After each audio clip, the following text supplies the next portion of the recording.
pakinggan po natin to mga kababayan. Ito po, Lagi na lang absent si Sara sa mga mahalagang pagkakataong dapat niyang dinadaluhan bilang Vice Presidente. Hindi siya sumipot sa pagbubukas ng formal hearing ng impeachment case sa House Committee on Justice. Hindi sumipot. Ito po yung, sinasabi ko sa inyo, ito po yung blood burat. Huwag kayo magpapaniwala sa blood bath. Blood burat po ito. Aray ko. Kasi kung naniniwala ka sa blood bath, matapang ka. Talagang sinasalag mo ang lahat, kahit duguan ka. Yun po ang blood bath. Naliligo ka. Naliligo ka sa sarili mong dugo dahil sa daming umaatake sa'yo. Yun ang blood bath. Pero dito po, asa ng blood bath dito? Lahat inabsenan. Pati tatay niya sa ICC, inabsenan. Aray ko. Diretso.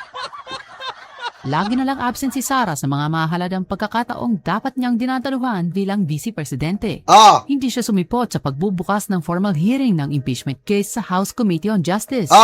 Absent uli si Sara sa hearing kung saan nabigyang linaw sana niya ang mga issue tungkol sa pera ng bayang ipinagkatiwala sa kanya. Hindi siya sumipot sa clarificatory hearing ng House Committee on Justice at sinayang ang pagkakataon binigay sa kanya para magpaliwanag. Yan ba, mga kababayan? Ayan ba? Ayan ba? Ang blood burat? Blood burat. Aray ko.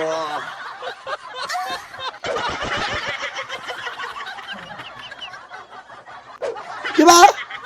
Anong blood bath? Aray ko.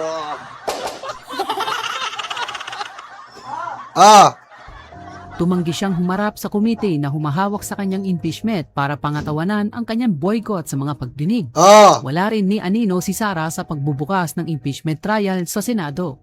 Ilan po ang inabsenan? Ganyan po ba? Mga kababayan, mga karayuma, OBP hearing lang. Pag-hearing ukol sa budget ng OBP. Hindi niya po inaatinan. Ganyan ba? Ngayon lang tayo nagkaroon ng vice presidenteng ganyan. Tama nga si Luistro. Si Ma'am Jinky Luistro Laway. Bakit mga DDS? Bakit? Malaway si Luistro. Dilaan nyo para tumilino kayo. Pusang ina nyo. Ha? Dilaan nyo yung laway ni Luistro para tumalino kayo. Pusang ina nyo. Aray ko.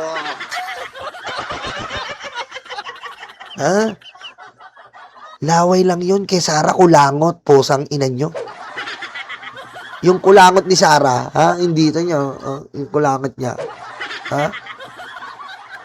Ba't hindi nyo pinapala yung kulangot? Hindi ito, yung kulangot, dalawa. Aray ko. Diba? Aray ko. Kulangot ni Sara, hindi nakita. Laway, ang bilis. Kulangot, hindi. Aray ko. Laway lang yun, dilaan nyo para tumalino kayo. Yung kulangot ni Sara, kainin nyo, pusang ina nyo. Kulangot, hindi. Ayaw. Aray ko. Diba? Diretso. Mapakalamidad. Issue ng bayan. Impeachment. No show si Sara. Masipag siya sa pagbiyahe-biyahe para sa mga mahalagang ganap.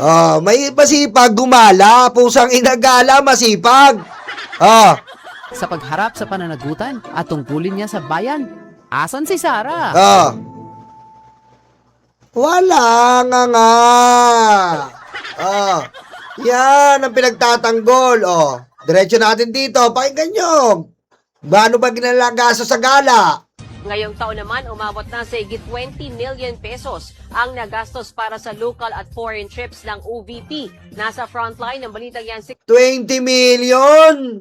Foreign trips, local trips. Aray ko. Sarap! Asa ng investment? Asa ng kakwenta? May kwenta ba yung mga trips? Nga. Camille Samonte.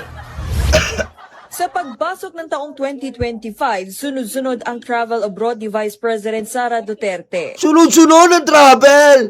Backpack! Aray ko.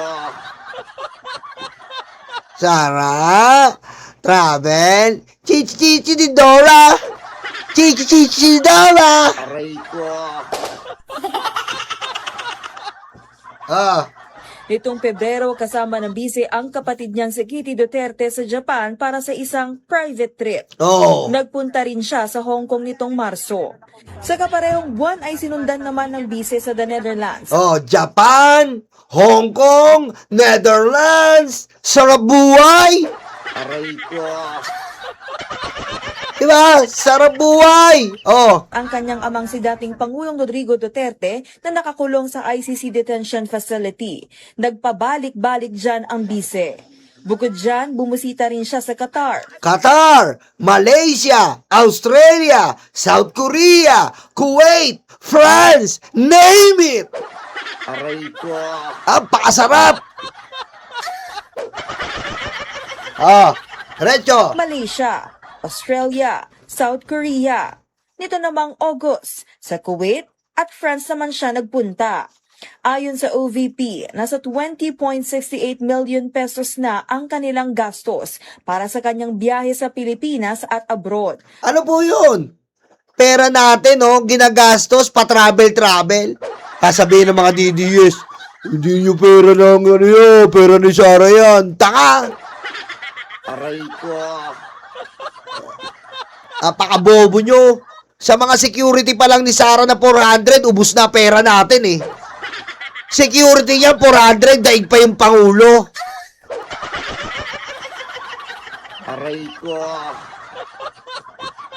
Ah, As of July 31 pa lang yan, 7.473 million pesos ang nagamit sa international travel, habang 13.207 million dito ay nagastos sa local travel. oh. May natitira pang 42 million pesos ang OVP mula sa inilaang 62.5 million pesos na pondo para sa kanyang travel expenses ngayong Sarap! taon.